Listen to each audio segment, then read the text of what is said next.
actually you can. Dive in and learn as you go. Fabian Rodriguez would know. He didn't set out to build a podcasting production company. He just saw a need, took a leap, and figured it out as he went. From launching Drink Culture, the breakout podcast that captured all of Indianapolis, I remember I was there, to founding Culture Collaborative Media and all sorts of other crazy things that led up to all of those things, Fabian has turned creativity into a business again and again. But his journey wasn't a straight line. It was filled with doubt, pivots, and bold, actually I can moments. In this episode, Fabian shares just how trusting his instincts and ignoring the naysayers and the voices in his head has led to a career that finally fits. If you're waiting for the perfect moment, this episode is your sign. I'm Lindsay Chepkema, and this is Actually I Can. Hi, Fabian. Hello, Lindsay. I'm so glad you're here. I think I say that at the beginning of every single episode, and it's true, but everyone is special. Our story goes way, way back to like 2018? 2019. Okay. Right as I was leaving my role at a company called Amarsis and getting ready to start Casted, but you didn't know that. And you and I met. Tell us that story. Okay. So had a little conversation. So this is actually, it's funny because whenever I talk about like Culture Collaborative Media, how it started, you are such a huge part of that story.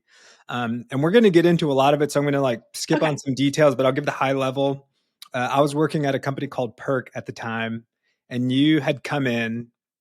And I think I'd heard your name before, just kind of like in the space. And so anyway, I was working kind of in this hybrid role between sales and marketing. And I'd started a podcast for Perk. So we had kind of launched that. You came in, and the CEO at the time, Andy Medley, was like, Fabian, come with me to like hear out Lindsay and what she has to say. I don't even remember what that meeting was about. It was about like pre-casted, right? Yeah. It was like what Casted was hoping to be, but I don't even think the idea was like completely fleshed out. Yeah. But I was just had the opportunity to be in the room, which was really awesome. And you and I connected, shared contact information, and you're just like, hey, I'm doing this podcast. We've got an intern that's getting ready to leave, and we're going to need help editing. And so at that time, I was kind of just like lost at work. I wasn't fulfilled. And you were one of about 3 people kind of within the same span of 2 weeks that were like, I need help editing my podcast. And this like little light bulb went off in my head. I'm like, oh man, I think people call this an opportunity. That's what this is. Yeah. And so I dove in head first, but yeah, we ended up meeting for coffee, had a great conversation. And then that one meeting, which then turned into a coffee, has now turned into a great friendship and business relationship that has spanned about 5 years, 6 years. 6 years now. Yeah. Yeah. It was probably six years ago, like right now-ish. Yeah. Yeah. That is so cool. Okay. But we'll get into a lot of that. Yes. So before that, you were not a stranger to podcasting. You have a key to the city, or a day named after you. Like, yes, July 19th, Drink Culture July Podcast 19th. Day. Okay, is Drink Culture Day? Drink Culture Podcast Day. Yep. Drink Culture Podcast Day. Do tell us what that means and the backstory there, because this is, I mean,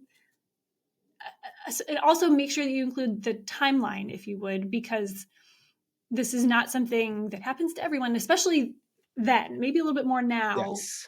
Not then. Yeah. So we'll start with kind of like what is drink culture. So is at kind of like the end of 2016, going into 2017, I was working at Mercedes. I was doing sales and finance there and just like hated my life. I was not happy at all. You're going to see that this is kind of like a common theme of like me just being unsatisfied at work. But anyway, so I was literally watching paint dry because there's for people familiar from Indianapolis, there were 2 Mercedes dealerships at the time. There's one downtown, which is kind of like the stepchild. And then, no offense to stepchildren. And then there was the one up in Carmel, which was with all the other car dealerships. So it's like, if you're going to go look for a car, you're going to go to the one where you can check out 10 brands, not the one that's kind of downtown and kind of sketchy. So I worked at that one. Cool. And so, yeah, exactly. Sounds great. So we didn't get a lot of foot traffic, and it was a great job, paid well, relatively good hours for the car industry. But I was just like, man, I am wasting away here, right? Like I felt something inside me, like creatively, that I'm just like, it's not being pulled at, that it's just driving me nuts. You know, I hated coming into work every day. I hated sitting there, like the people that I was working with, but was just completely unsatisfied. So I was doing CrossFit at the time. I was really big into CrossFit, and my friend Jared owned the CrossFit gym downtown. And so I just sent him a text message one day, and I was like, "Hey, do you want to start a podcast?" He's like, "Sure, why not?" And Uh, what year-ish was so this? this was like very beginning of 2017. Okay, so the So podcast very, was still pretty newish. yes, one. I mean, we're definitely not in the place where we are today Right. with them. And so he said yes, which got me really excited. I mean, I had never done a podcast. I've been listening since like 2010, but like had never done one, didn't have any equipment, didn't know where to start. But we knew like, hey, we're both excited about it. We kind of have this thing that we want to fulfill creatively. Let's just do it. So he had a great network, or actually, we thought so. We knew that the name of the podcast was going to be Drink Culture from the beginning, but it ended up taking on this other significance. But we thought we were going to talk about beer and bourbon because we were really big into it at the time. And like 2 episodes in of recording this, we're like, oh my God, we don't know shit about beer and bourbon. Like we're done with our knowledge. Like we've run out. And so the network at Jared's gym was great. It was full of business owners, entrepreneurs that were all kind of into fitness. We're like, let's just start tapping into these people and just start telling their stories, right? And so that felt really good. So we kept doing it. Um, Again, I didn't like my job, so was looking for something to fulfill me. And so like I made it very clear early on, like, hey, if we're gonna do this, we have to be super consistent. Like I need you Like to do like it again. buckle up, and every single week for 52 weeks, we're not gonna miss. Right. Like regardless of what happens, we're not gonna miss doing this thing. And so it kind of more from drink culture, beer and bourbon, to drink culture, like drinking in the culture of Indianapolis. And we kind of, I don't think that we coined the term, but it was like a place-based podcast where we were telling stories of cool people doing cool things in Indianapolis. And that really resonated with people at the time. I don't know that there Yeah, it were a did. lot Like of, truly, I mean, as someone who was there at the time, everyone knew about this show. Everyone knew about the show. You had all of the people that you had very cool people telling yeah, very cool stories, leading very cool businesses. They were all on the show. yeah. So just as a witness, it was legit. It felt legit. Like we kind of knew when we were in it towards the end of it, it's like, okay, hey, we have something cool here, because typically I think again, especially at that time, like you didn't really build communities around podcasts. And that's what we had done. And we really started to feel like we had a huge responsibility to the city. Like our tagline was the official podcast of Indianapolis. So like we took that to heart, and really tried to put the city on our back to try to shine a light and just say, hey, there's a lot of cool things going on here, and we need to tell the stories of these people. And like my favorite part about that was that we got into these long form conversations, almost 2 hours long, and we kept this drinking element in there. And like you just could hear people's guards come down mid conversation, and you got into these really cool stories that you wouldn't get anywhere else. And I think that's why people kept coming back. So anyway, so like you said, that show became popular. People knew it in town. We started doing live events. We started focusing more and more on like community things going on, just like community issues, and talking about those.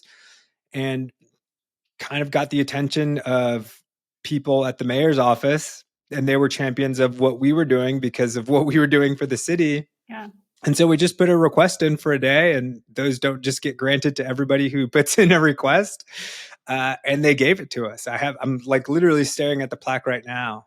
But that was like one of the proudest moments that I've had with that podcast, of just like, hey, you are getting a cosign right now that like all the work that you've been doing is like has been legitimized. So that was really cool. For sure. And the again, I hope that it's coming through to everybody who's who's joining in on our conversation, how ahead of your time this was. Because now it's like, oh yeah, you have a podcast and you build a community and like people will think it's cool. No one was doing this. No one was doing this. Podcasting for most people was still a relatively new thing. And so the fact that you had a show, like as podcasting became cool, you were already cool. And it was community, it was building community in a community. And people, as a lot of cities, people in Indianapolis love Indianapolis. Yes. Like, love it. So the fact that you were highlighting these stories largely untold. So a lot of them were things that people that everybody thought they knew, but because you're a naturally really gifted interviewer and storyteller, you were pulling out the like, yeah, but then what and why? And like, but before that and what led up to that. And so you were telling these stories of these people that some were kind of unknown people new to the scene, restaurant owners and bar owners and stuff. And other ones were pillars of the community, the stories that nobody had heard. And again, like the live events, the live recordings, the community that you built around it in like way before pre-pandemic times was so cool. So that was awesome. So that was when did that start to kind of wrap up? So like the pandemic killed everything, right? And there was a couple things that were going on in addition to the pandemic. Like I was getting ready to have our first child. Crew was going to be born that year. Business for Jared was really starting to pick up. He had just had his daughter, Ismay, in like a few months prior to that. I think she was maybe 6 or 7 months old at the time. And then Haley, who was also helping us, was continuing to climb at her job and was getting busier. And this is no shade to them, but like a lot of the work creatively and just like production level wise all fell on my shoulders. And so it's just like, hey, I was already starting to feel the fatigue of that because again, we were on this every single week rigorous schedule. But then the pandemic hit. And at that point, our podcast was really focused on telling community business stories. And so we didn't really know what the future of those local businesses was going to be. And our revenue model was also based on selling advertisements through local businesses and having them support us, but also us supporting them. So we really couldn't ask people for money at the time, and it's like looking back at it now, it's like, I wish we would have stayed the course, but at that time everything was so uncertain, and things were moving so fast that you just didn't know what was going to happen. And I think it just felt right. And ultimately that was the right decision because it led to something else. And I was able to leverage all the expertise that I gained through the show. And then also, utilize the network that I built from talking to all those people. So, but yeah, so that show ended July of 2020 was like we had our official last show in July of 2020. Okay. So how long was it on? 3.5 years, 4 years, right? That's a long run. Yeah. That's a lot of episodes. Yeah. We had it's cool. I really wanted to get to 500,000 downloads. Like that would have been cool. I bet they're there now. Like it's still up, right? People can go and listen. Yeah. And truthfully, I haven't checked in a long time. But maybe we should do that. If we get into it, there is like something in the works. So. Yes. Okay. Interesting. Okay. So along the way, like at some point you left Mercedes. Yep. Went to Perk. Yep. You were like building this whole thing. You were getting a day named after you in Indianapolis. Like tell me what that was like in your head. Like did you face so many actually I can moments where people telling you, because from this side, it felt like things were just like, go. Like these people are amazing and you're doing really cool things. Did you have any naysayers along the way or any like head trash? Oh, I mean, head trash is constant to this day. I think that I'm completely fueled by self-doubt and insecurity. And it's a thing that gets me out of bed and keeps me going every day. But yes, 100%. So even like when Drink Culture first started, it was an idea aside from the text message. The idea that prompted me to send the text was started at my kitchen counter in front of my wife and my friends and neighbors at the time. And I was like, I think I want to start a podcast. And everybody immediately said no. Why? Who are you? You know what I mean? Like that kind of Thanks, thing. guys. Exactly. And I get it. Like, and specifically for my wife, I think she was just kind of like, she's pretty private. It's like anything that puts our family, myself out there, she's kind of like protective over that. So I think a lot of where her concerns were coming from was specifically from that. But I think it was also people were just, again, going back to that time, podcast, like starting a podcast was very mysterious. It's like, you can't just go do that, at least that's how it felt. Yeah. And so I think that's where I started to get the doubt from other people of just like, A, who are you? B, like, you can't do this. C, why would you do this? Like, why are you going to put yourself through this? But I love that. Right. I was just like, okay, great. Watch me, you know? So that was kind of like the first big moment of like somebody, at least for podcasting, just telling me like, hey, you shouldn't, or you probably can't do this. And me saying, well, actually I can, and watch me go do it. And by the way, it's going to be amazing. Everybody's going to love it. I didn't know that part. Following. Yeah, I didn't know that part. Yeah. Okay. So you said this was one of the first, like, actually I can moments. Yeah. And before we hit record, you said that you actually had a few in mind. So do we need to work backwards to highlight any, or is it like, I think so, because I think it all kind of ties in, which is kind of weird. And it's very cool when you start looking back on your life, like all these moments that kind of led up to what you're doing. It's pretty cool. So in college, after college, I was lost. I didn't know what I wanted to do. I was a psychology, sociology major. I had some issues that I went through and had to overcome those, which I'm really proud of, but was just lost. So I was delivering pizza after college as a delivery driver. But you were doing it with a psychology degree. So you were doing it like very introspectively. Yes. Oh, 100%. I was studying a lot of things. So I've always been obsessed with music. I had some friends that worked with me there that were in a band, and they had like lost their keyboard player. I'd gone to go see them perform and practice. And I was just like, you've told me this story before. Yeah. And this is like, Fabian, you just keep getting cooler. Like, okay, carry on. So, I just remembered that you've told me this before, and this is so. Yeah, so amazing. I've always been obsessed with music. I absolutely love it, but I've never been trained on how to play anything. I've never taken any lessons. I've never done anything. I didn't even own a guitar or anything, right? But I was so was just like, man, please.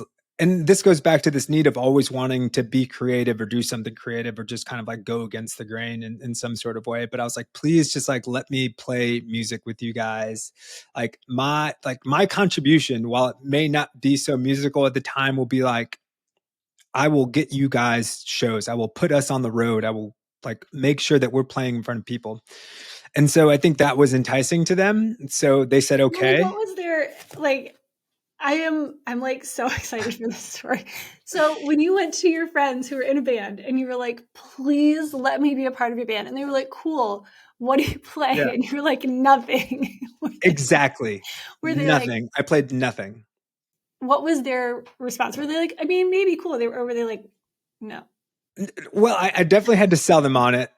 And so I think the thing that worked in my favor was that they were like a jam band, like jam, jazz, electronic, and they really wanted to lean more into that than kind of where they were with their previous player. And so actually prior to that, I was so embarrassing. I was in a hip hop duo. My roommate after college and I were have some music experience is what you're telling us. Experience, yes. Talent, no. So like that brings a little bit more context into like why they would even like consider it, right? Because there was this hip hop thing that I could potentially bring to the table. But I did not want to do that. Like I was obsessed with jam music, with the jazz stuff that they were doing. So I said, listen, let's lean more into this. Let me play the keyboard and I can do wind noise and laser sounds, right? Which takes no musical talent whatsoever. You just push a button and but you need to have good timing. I mean, it can't have wind and lasers at the same time. And I didn't have good timing because I was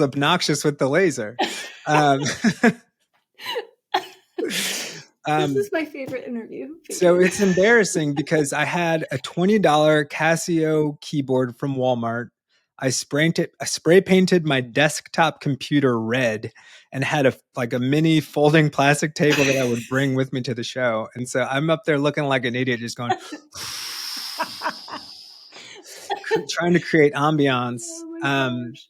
But it was awesome. It worked, right? Like it just brought a little bit of variety. And at the time, it was just like, don't do anything like actually musical because you don't know how and you'll mess us up, but just do these kind of like tertiary noises, winds, some chimes, right? Things that don't need to be in a certain key.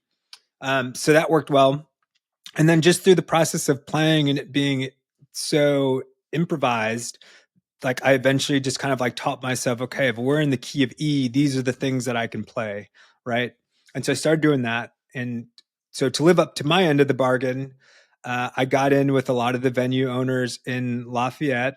And so I started a booking agency to get us to play there, but also to bring bands in regionally to come play at the venues there. So very similar to how drink culture built this community, there was kind of like this gap that I didn't know existed at Purdue and Lafayette in this music scene, because jam music was really like starting to blow up at the time, that people wanted that. And so some of these venues that were being really underutilized started getting more and more shows. So we brought in people from Ohio, Kentucky, Illinois, Michigan, Wisconsin, and created great relationships with them. They were pleased with kind of what we were bringing to the table, so they would have us go play with them. They were pleased with the laser noises. Oh yeah, they loved it. They were so impressed. They said, "I've never heard a laser like that before," in a good way. Yeah, in a good way. Yeah. So we got on the road, right? We were doing the thing. Like we were selling, there's a place called the Lafayette Theater, and we were putting that place at like 60% capacity, which isn't 100%, but 60% is pretty awesome. Yeah, especially for like some dudes, like kind of doing a thing. Like that's of just like diving head in, not knowing what I'm doing, just like I did with the music, like with this booking thing. I was just like, I really don't know what's going on, but like, we're going to figure it out. Man. And so I'm so glad you told that story. You had told me that years ago, and it was just as amazing then as it was now, because it's funny. It's really funny, but it's amazing. Like, who does that? You do that. Because that's like, you have this instinct and it's fueled by creativity. And I know you just said like, and we didn't know the problem, like kind of like come to find out it was a thing, like, but it's in there. Like you have this uncanny ability to like get right to the opportunity with a solution, all led by your creative instinct. And I think that's pretty cool. It's cool to hear it said back. Because I don't think about it in that way. But yeah, there was a lot of doubt there, right? Of like people saying that I probably couldn't do it, let alone me telling myself, like, what do you think you're doing? Right? Like, you can't do this. But just trusting that, to your point, like that gut instinct of like, this feels like the right move to be making at this time.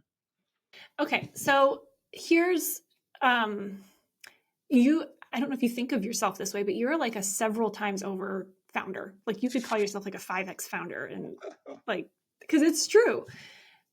But the people that typically talk about starting and growing and like scaling businesses don't talk about it this way. It's never about gut instinct. It's never about passion. And it's certainly never about, I just needed to do something creative. Like it's never, I mean, from one creative to another, like that's not the way everyone around us talks.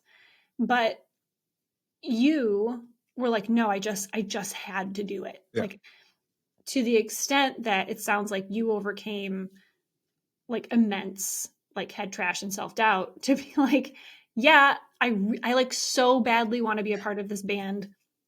I want to be in their sphere. So I'm going to find a way. Like, I know it's me asking you what that's like for you. This is the only way you've ever been, but as you as we talk through it, what do you think is the difference for you? Like how do you talk yourself through it? Is it just led by like I can't not do it, or is there something that like actually helps you talk yourself through the self-doubt so that you can chase that creative energy? I don't know. I haven't thought about it a lot. But I will say that I think there's a part of me like in my wiring that's just missing that should like keep me from doing things, whether that's like, and to my point of like, I had to deal with some things in my past, whether it's like taking risks or just making impulsive decisions or whatever. I think there's something in there that's just kind of like not connected correctly. That's like, okay, you could fail, but who cares? Like, let's just go do it anyway, And it really, I've kind of been that way, at least my entire adult life, adolescent life. I can't think back to when I was a kid if I was that way or not. But although I do have the head trash and the self doubt, I don't let that prevent me from doing whatever the thing is that I'm like, I feel like I have to do it. Yeah. Do you think you're like a like do it scared person? Like you just know you're gonna. I mean, this a mutual friend of ours, Tiffany Sauter, she has a Yeah. show called Scared Confident. Is it like that mentality of like I'm going to be afraid either way, so I'm just going to Yes. like push through, and I might as well be afraid while I'm doing something? Yes. And I've had the benefit of things just working out in the past, right? Like whenever I've kind of tried something, it just kind of worked. So I'm like, okay, so that part is the confident part, but there is still that like you should be scared. I probably am scared, but like I'm not going to let it stop me. Yeah. But you know what, Fabian? All of those things that worked out when you did them anyway, you're the common thread there. Yeah. I'm just saying. Okay. So I love that story. That's my favorite story. Like I don't know how many interviews I've done yet. That's my favorite one. That's it. All You right. win. Boom. Okay. So what else? So Yes. Okay. So that was like the first one, right? So yeah. that kind of took me through to when eventually then I had to get a job because that band broke up for various reasons. And it was like such a pivotal point in my life. And I love that experience I had. Yeah. So also met my wife at the pizza place. She was there as well. Kind of another tangential, actually, I can. Beautiful woman. Everybody was hitting on her. I decided to not talk to her. And it worked. Seems to have worked really well. Yeah. And people didn't think that it would. So here we are. Who's And laughing now?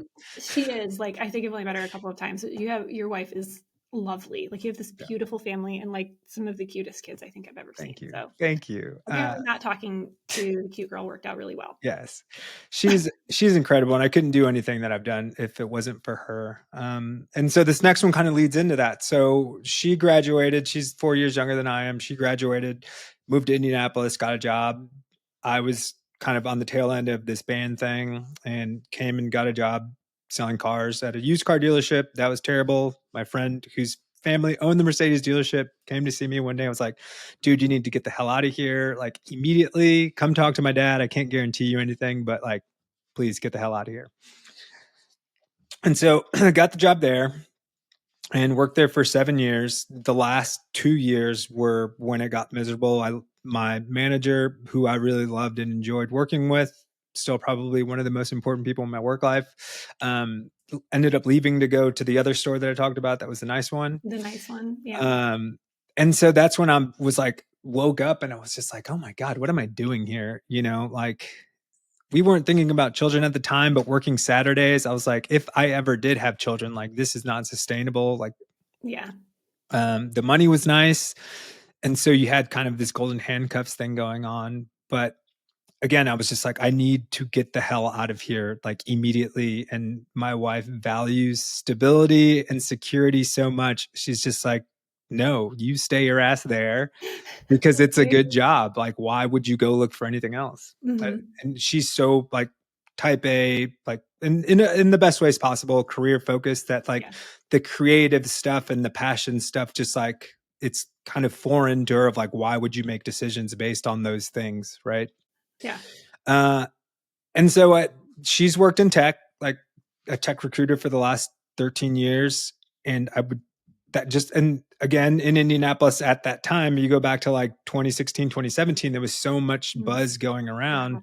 happened. Like Salesforce was just starting to come in. So I was like, I am good at sales. Like, let me go do tech sales, right? Like, I think I can make more money and be happier because the environments are going to be better. So I wanted to go through this program. There's an organization called Tech Point here in Indianapolis, and it was a program called the Tech Point Boot Camp, Sales Boot Camp.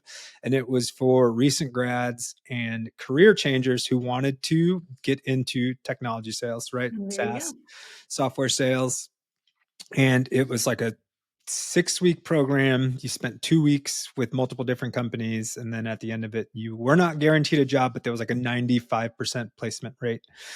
But I had to quit my job and they weren't going to pay me kind of for this thing. Yeah. And I just wasn't sure that if people started to look into things, like whether or not this would actually happen for me. So again, my wife being the wonderful person that she is, just saying like, I don't know that this is a great idea, right? Like you have to think like there's no guarantee at the end that you're going to get a job. Like you may hate it, blah, blah, blah, blah, blah. So I think from the time that I found out about it, 3 cohorts had kind of gone through, and I think I'd just beaten down that drum so much that she's finally like, okay, this guy is serious. He hates his job. He needs to get out. Okay, fine. But along the way was a lot of this, like, you can't do this. Like, not because she didn't believe in me, but like for the security, safety, like just like our future type thing, like you can't do this to us, essentially. And I just had to convince her that I could, right? Like doing the whole bet on myself thing and just say, hey, if I'm going to commit to this, like I can't fail. Like there is no other option. Yeah.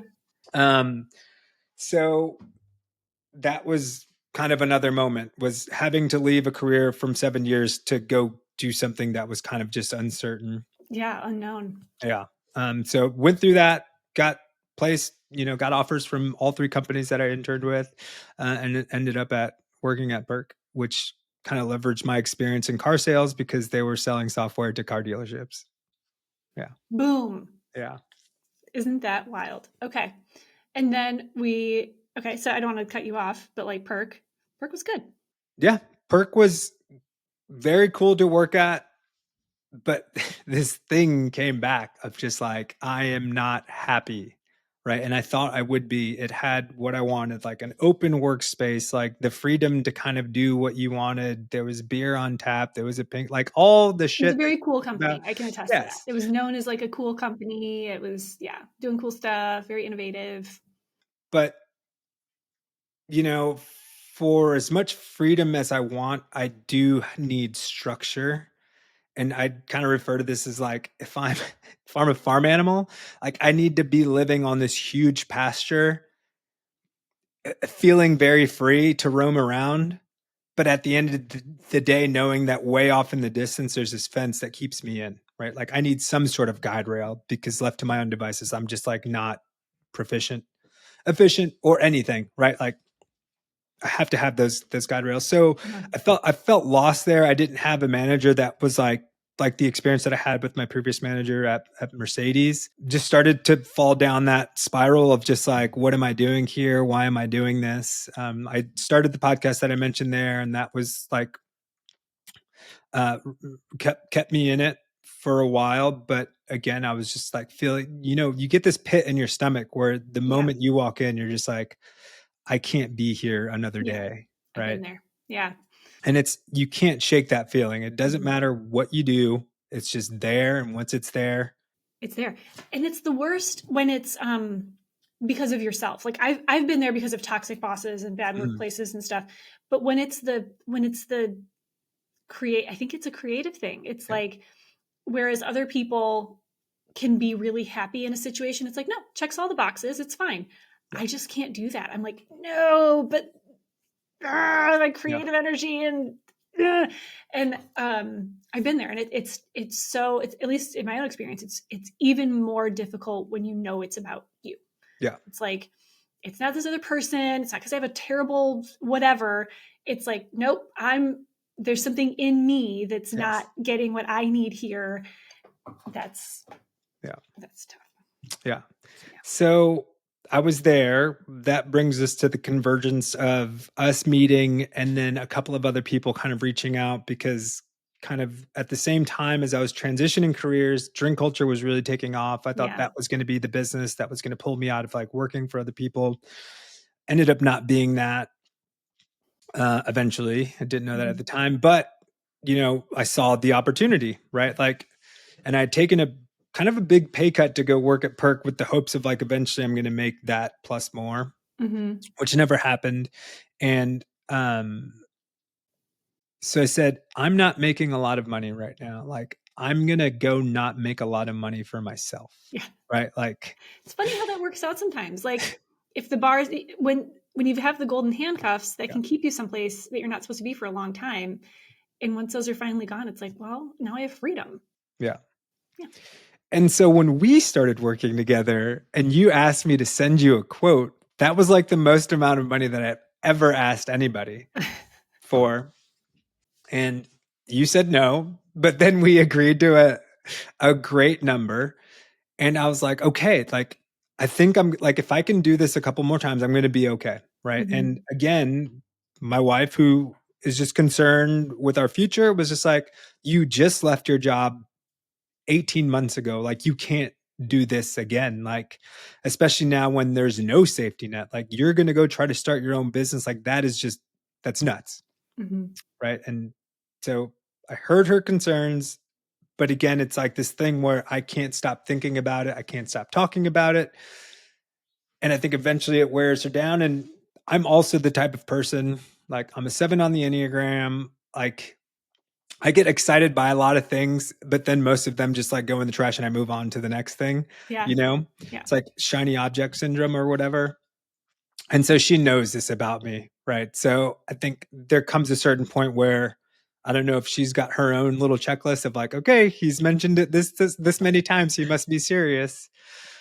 But I was able to convince her again, even though she had those doubts and I had my own doubts at the time. But was like, okay, September 2019, I made the decision. I started the LLC for Culture Collaborative Media, put in my 2 weeks notice at Perk and said, all right, I'm going to go hang my awning out there and just like try to do this thing. And like, luckily I had built such a great network through the Drink Culture podcast that there was so many people, and especially you were the most, and I'm not like exaggerating here, you were the most important person to my business to this day. You were, you have been, you are the most important person in my business because you trusted in me, not just to work with you and do your show, but to work with all of the clients that you were bringing on at Casted to a brand new business. To me, who was completely unproven at the time, of like, can this guy run a business and can he like do good things for our clients that I'm putting my name on, right? Like, you were putting your name on. So that was like insane. Yeah. And you did it. And you did amazing work. Like, I think that there's a lot to be said for, and thank you for all that. Like, you made me so happy. But it's true. That's the thing. Like, it's like a lot of, I don't know. It can sound like very, like I'm just trying to gas you up or saying it for the podcast, but I'm not. Like, I can show you receipts, like legitimate receipts, to let you know that this was the most important relationship that I've had in my business. Well, and that's the thing. It's like integrity matters. Integrity matters. Like resourcefulness and responsibility and doing what you say you're going to do. That's you. Like, that's who you are. And from the moment I met you, like, it's just one of those, it was an obvious thing to me. And I guess I could have gotten really burned, and I have before, but like, not with you. So it's like, from the very first episode, I was like, wow, yeah, this is great. And like, yeah, like there were a couple of customers with Casted that were multi-billion dollar businesses that you were like, all right. And you just did the shows, and actually you can, actually you can. And people matter. People matter. integrity matters, trust matters, and relationships matter, right? 100%. Yeah. Yes. So Couldn't have said that better myself. okay, so then so here you are, Culture Yes. Collaborative, doing you are the man and now the team behind the scenes of some pretty big deal podcasts, including this one, which is like a very big deal. The biggest deal. The biggest deal, obviously. Tens of listeners. So so so I mean, tell me more. Like, Yeah. here you are now, apparently dealing with, head trash and uncertainty, even though I think that you're pretty fantastic and have amazing stories. Thank you. Where are you at now? Yeah. So Culture Collaborative Media was born in September of 2019. Really didn't know the focus of like what that business was going to be other than just like I need to say yes to everybody who's doing anything with podcasting, right? Mm-hmm. And so I went through a lot of different, like, to your point, working with billion-dollar companies and producing their shows, to working with solopreneurs and just kind of like figuring out where we fit in this ecosystem that was starting to get built around podcasts. I mean, the fact that we came up together at the same time was like perfect, because the type of work that I was doing was the clients that you were serving, right? Like B2B was kind Yeah. of where I was living in that space. And over the years, just trying so many different things, what we finally nailed down on was this mantra of like, podcast editing sucks.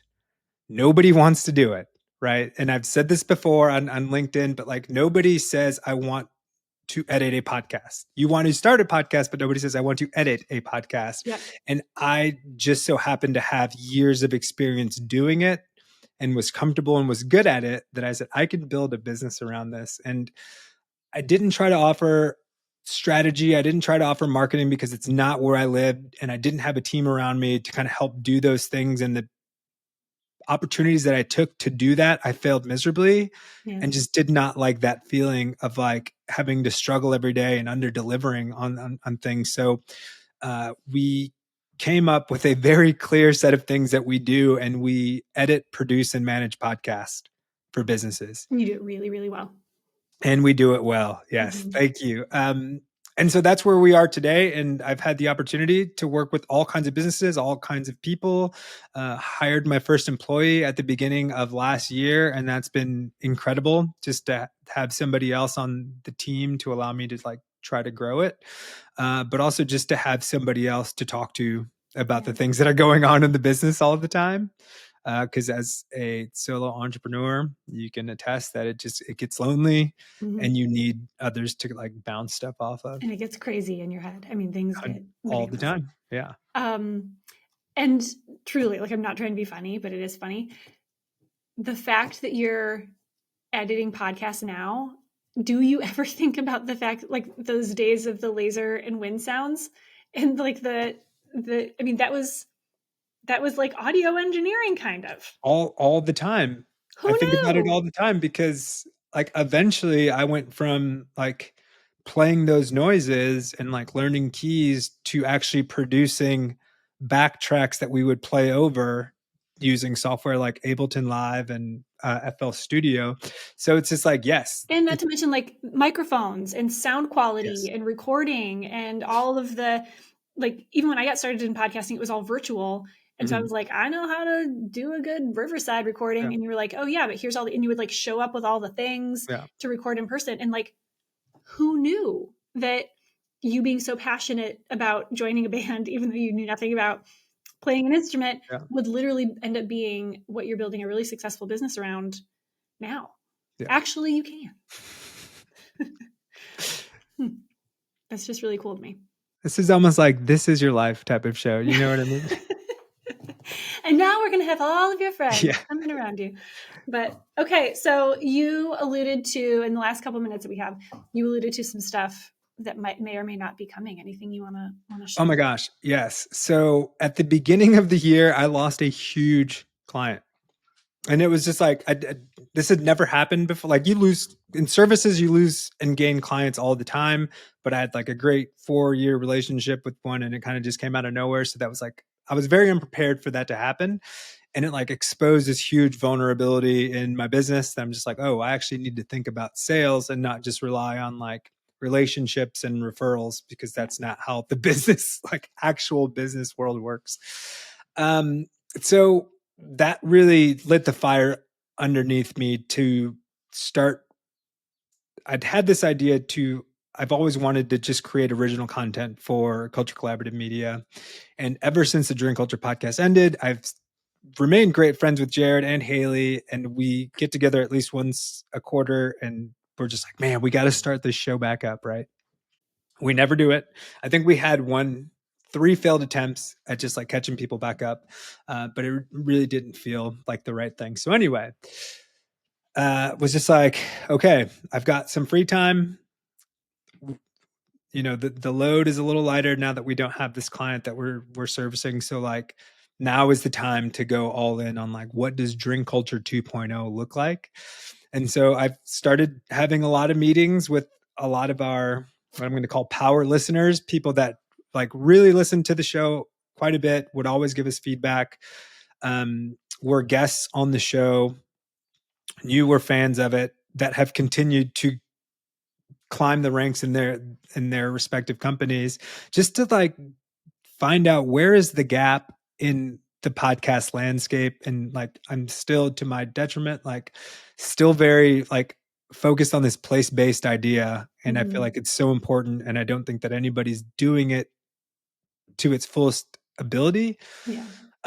So one was just like, one thing that was keeping me back, and this is another actually I can, this is like a pre actually I can, because I'm going to start to prove it out. It's just like there's so many people, you know, we stopped the show 5 years ago. There's so many new players that have come into the space that are doing wonderful jobs of like telling these stories. Yeah. Again, no shade to anybody, but they're talking to the same people and you're getting the same stories with slight variations based on who's asking the questions. Yeah, for sure. And we can't come, like, I can't come back in and do that same thing, right? Like, I can't tell you that the show's going to be different, gaslight you, and give you the same thing, right? Yeah. Like, it's just not going to happen. So, and this is unproven, but this is where I see it. I just think that there is the gap right now is people want stories, but they want compelling narrative stories. They want it not to be as long, and they want to hear from slightly different people. So some of my favorite shows are This American Life, Reply All, Planet Money, um, Startup, right? I was Like just gonna say startup. they're so intriguing. They're so fun to listen to. You Which, by can, the way, you interviewed Guy Raz, didn't you? Ira Glass, Ira Glass. even bigger in You my know, no opinion. big. Got to hang out with Anyway, him after his show here in town too. I drove him to the Red Key Tavern with my mother-in-law in the car. of course you It's did. pretty funny. So yeah, so I'm on a mission right now to like figure out what this new iteration of drink culture is going to look like, if it's even going to be called drink culture. Um, but really focused on narrative, highly produced stories that are Indianapolis focused, place based, that is going to help build a community again here in town. So I'm really excited about it. I'm really scared because I've never really done a project like this before, but I've always wanted to. Yeah. And if we can do it correctly, then it opens up this whole other opportunity for the clients that we work with and any potential new clients that kind of want to tell those same types of stories. Yeah. Well, if we know anything from this conversation, it's that when you do something that you're scared about, you haven't really done before, but you're feeling really driven toward it from a creative energy, it works out really well. Yeah. So I'm pretty excited for this. I think it's going to be great. Thank you. Yeah, yes. Yes. I can't wait for it to actually start. And I'm like doing that thing where I'm setting these like, they're not even goals because I don't like set goals, unfortunately, and I probably should. I mean, we work together. You kind of know how my brain works in that way. But there's just like these things that you put in place. They're almost like roadblocks, right? Yeah. And I don't know if roadblocks is the right way, but it's like, okay, before I get started, like I have to finish this book that I'm reading that's going to tell me, that's going to unlock the secret of like how I need to do this. And it's a great book. And I really think it's important for me to finish it, like in all honesty, but in no way should that prevent me from starting. Like, is this procrastinating though? Yeah. Exactly. And that's what it is. So like I've got a lot of those things that I really want to get past. But the book is called On the Wire and I really need to finish it. Have you read it? Oh, I've read that. Yeah. Yeah. Mm-hmm. Just as a refresher so that like I am more prepared for when I go out there because I don't want to waste my time or anybody else's time when I'm doing it. But I'm hoping that I can at least have like a pilot episode fully produced by Drink Culture Podcast Day. So July 19th. Okay. Well, we'll hold you to it. Like when this, I have a feeling you might stall on editing this one until you want this one to go live. But man, Fabian, you are one of the coolest people I know. And I don't say that lightly. Like you have such great stories and you just keep getting interestinger and interestinger. And you're just a cool person. And so it's such a pleasure to work with you and to share all of our crazy entrepreneurial endeavors with. And I'm just so glad that you were here today. So thank you for being a part of it. Well, thank you for having me. I feel like I'm definitely the least accomplished person that you've talked to. You've talked to some incredible people. So I appreciate the opportunity to like catch up with you, one, tell some stories, and just like go out to your audience. Hopefully something I've said is helpful. Maybe. There were a lot of things you said were helpful and also really funny and really inspiring. So, well, okay, where can people find you? So I took a huge social media break, so I'm not on social media. Okay. You can see all my old content on there at Fabian Time if you want to. But no, the best place to catch up with like what I'm doing right now would be LinkedIn. I'm just starting to like create a presence there. Mm-hmm. But then if you're interested in anything that's going on with Culture Collaborative Media, you can go to culturecollaborativemedia.com. Amazing. Well, Fabian, thank you so much for being here and for being you. I think you're pretty great. Thank you for having me. Thanks for joining me for another episode of Actually, I Can. And did you know that actually you can subscribe so that you never miss an episode? Yeah, do it now. And you can also go to actuallyican.show and watch any episode anytime. Thanks for joining.